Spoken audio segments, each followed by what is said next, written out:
Olá, Juca. Olá, Eliane Brum. Eu queria aproveitar essa oportunidade que vocês me dão para colocar uma questão relativa a como, né, esse governo fascista, esse governo autocrático, esse governo militarizado, atua na área ambiental e na questão indígena, que me parece ser parte desse projeto de guerra cultural da extrema-direita em todos os cantos do mundo, né? Esse neofascismo, ele nega a existência dos problemas ligados ao meio ambiente.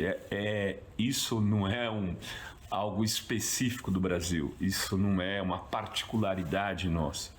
Isso é um componente da ação global desse movimento. Eu queria saber da Eliane como ela acha que a gente deve combater nesse espaço as ações neofascistas, as ações protofascistas. E se a experiência que ela tem tido de viver na região norte do Brasil trazem esperança de que isso pode vir a mudar ou não, se ela anda pessimista com o que está acontecendo. Uhum. Olá, né, Rovai, obrigada pela pergunta, muito super pertinente. Eu acho que sim, esse movimento é global. Eu, desde antes do Bolsonaro assumir, eu escrevi colunas dizendo que o principal projeto de Bolsonaro no poder era abrir mais, né? Não que a Amazônia estivesse fechada, pelo contrário, mas abrir mais, escancarar a Amazônia para a exploração predatória, né? E que foi exatamente o que ele fez. Porque talvez o grande projeto do Bolsonaro seja a conversão de terras públicas em terras privadas.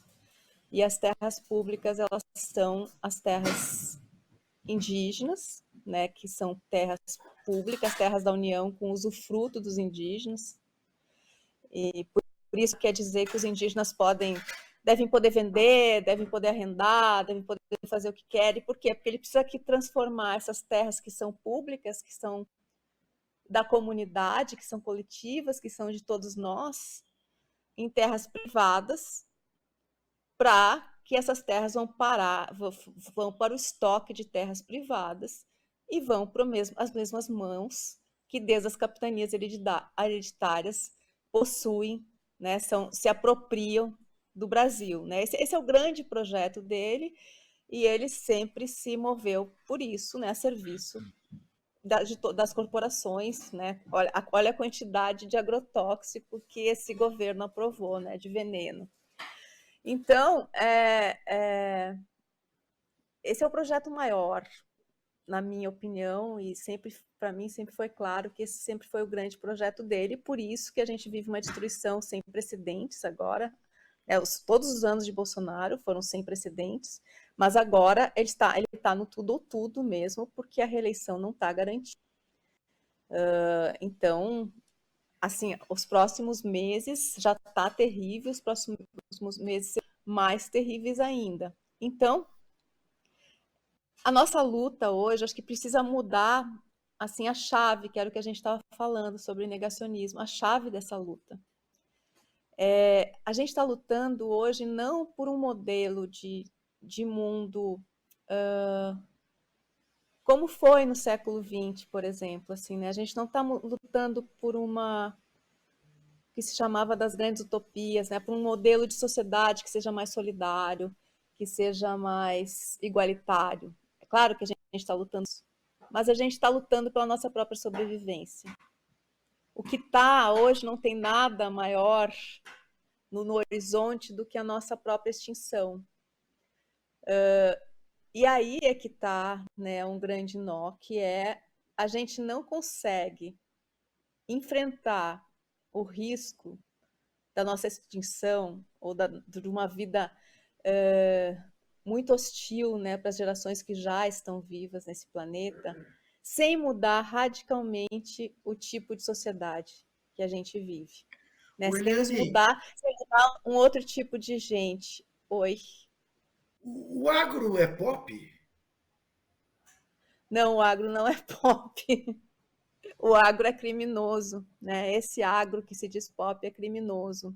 Mas eu só queria complementar, Juca, só para terminar esse raciocínio, porque as pessoas acham que a crise climática é uma coisa longe, que as pessoas não se dão conta. É que as pessoas não conseguem nomear o que vivem, mas elas sentem. Então, quando a gente assim, parece, a gente está diante da nossa própria extinção, da ameaça da nossa própria extinção, a gente está diante de um futuro hostil, né, para os nossos filhos e para os nossos netos. A gente não está falando de ficção científica. A gente está falando de algo que já está, né? Nos últimos anos, assim, em 2018, 2019, eu me lembro de discutir muito com amigas que estavam pensando em ter filhos, também com a minha própria filha. Assim, a gente põe uma criança nesse mundo sabendo o que ela vai enfrentar, e é uma pergunta muito complicada, né, de resposta complexa, porque assim, já está. Se a gente pensar 10 anos atrás, a nossa qualidade de vida, mesmo aqueles que têm boa qualidade de vida, já era bem melhor do que agora. As crianças que nasceram em 2019 e 2020 ficaram 2 anos em casa. Ficaram 2 anos presas por uma pandemia que está conectada à crise climática, que está conectada à destruição da natureza. Essa é só o acontecimento dessas pandemias, essa é só viram outras, né? A destruição continua. Isso já era cientificamente previsto. Então, assim, a própria pandemia foi uma amostra do que já está aqui. Assim, não é uma coisa longe, é uma coisa que está. E aí eu acho que a gente tem um desafio muito maior, que é se tornar um outro tipo de gente muito rapidamente, mudar a cabeça muito rapidamente, e que essa talvez seja a parte mais difícil.